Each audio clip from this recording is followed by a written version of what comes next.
옳다고. 지난 5월 27일 주한 인도네시아 대사는 한국 기업인들을 위한 신속한 특별비자 발급 제도를 만들 필요성이 있다 라는 의사를 밝혔습니다. 또한 인도네시아가 코로나19 속에서도 올해 1분기 경제성장률 2.9%를 달성했으며 한국 기업인들이 다양한 루트를 통해 투자해 줄 것을 요청했습니다.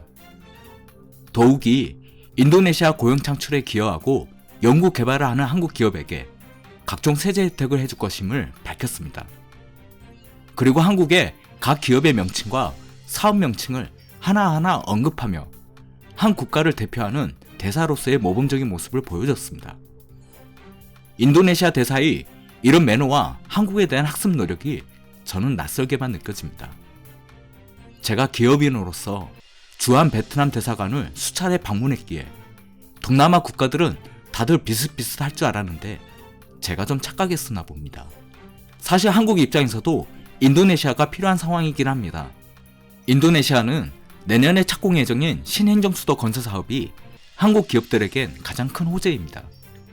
조성 사업비가 세종시의 거의 1.8배 정도 규모입니다. 우리 기업들은 해당 사업 중 스마트시티, 도로, 수자원 사업 부문 등에 참여하려고 합니다. 사실 우리가 인도네시아의 협조를 구해야 하는 입장에 가까운데도 상대국에 대한 매너와 존중의 모습을 보여준 인도네시아 대사가 고마울 따름이네요. 이에 반해 요즘 베트남은 울상입니다. 코로나19 확산으로 대다수 기업들이 탈중국화를 본격적으로 진행하고 있습니다. 대다수 전문가들은 이 탈중국화의 수혜를 가장 많이 받게 될 국가가 바로 베트남으로 예측을 했었습니다. 앞서 베트남 푹 총리는 2020년 베트남 GDP 성장률을 5% 이상 달성하겠다고 어마어마한 공언을 했습니다. 바로 미국, 일본, 한국 같은 기업들의 탈중국화로 인한 수혜를 기대했던 것이죠. 그런데 베트남 기획투자부에 따르면 지난 5월까지 베트남에 등록된 외국인 직간접 투자 규모는 약 17조 원으로 오히려 지난해 같은 기간보다 약 17% 줄었다고 합니다. 물론 코로나19의 영향이 가장 크겠죠. 작년 베트남 투자의 1위 국가가 어딘지 아시죠? 바로 한국이었습니다. 작년에만 약 9조 원을 베트남에 투자했습니다. 그런데 올해는 오히려 뚝 떨어졌네요. 지난 5월 21일 이코노믹 타임즈는 중국을 떠나려는 다국적 기업들의 입장에서 앞으로 중국을 대체할 생산기지가 어느 나라가 더 적합할지 인도와 베트남, 각 동남아 국가를 비교했습니다. 베트남은 인건비, 물류비용, 노동 생산성, 높은 물가 상승률, 세금 측면에서 그다지 유리하지 못하다는 의견입니다.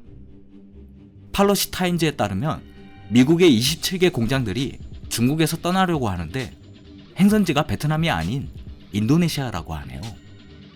인도네시아는 그 어느 국가보다 노동 생산성, 고급 인프라, 세금 인센티브, 상대적으로 빠른 산업 프로세스 등에서 이점이 있어 다국적 기업들의 행선지가 되기에 적합하고 탈중국의 최대 수혜 국가가 될 것이라고 합니다.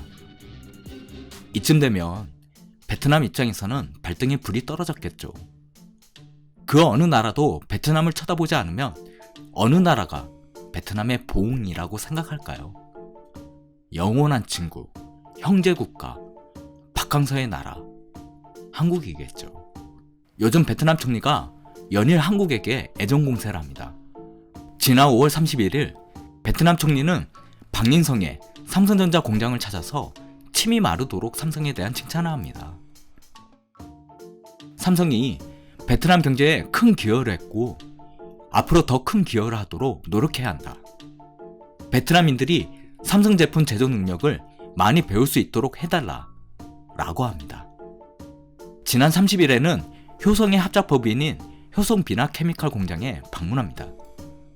효성이 베트남에 진출한 게 2007년인데 지금까지 베트남 동남성에만 1조 6천억 원 이상을 투자하고 1만 명 넘는 베트남인을 고용하고 있습니다.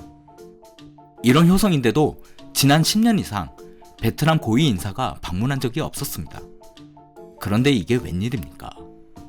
효성이 최근 첨단 소재인 아라미드 공장을 베트남에 설립하려다가 한국 울산으로 변경했기 때문일까요?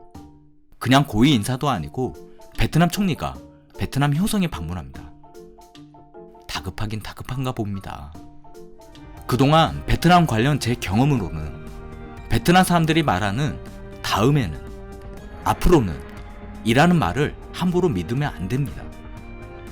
베트남에 있는 베트남 사람들 눈앞에 있는 한국 기업에 대한 이해관계에 집중하여 소 잃고 외양간 고치는 모습보단 차라리 인도네시아 대사처럼 우선 한국에 있는 베트남 대사가 한국에 대한 매너와 존중을 보이고 한국에 대해 더 깊게 공부하려는 모습과 한국 국민들의 감정을 먼저 헤아리려는 노력이 선행해야 하지 않을까 싶습니다. 이상 옳다구였습니다.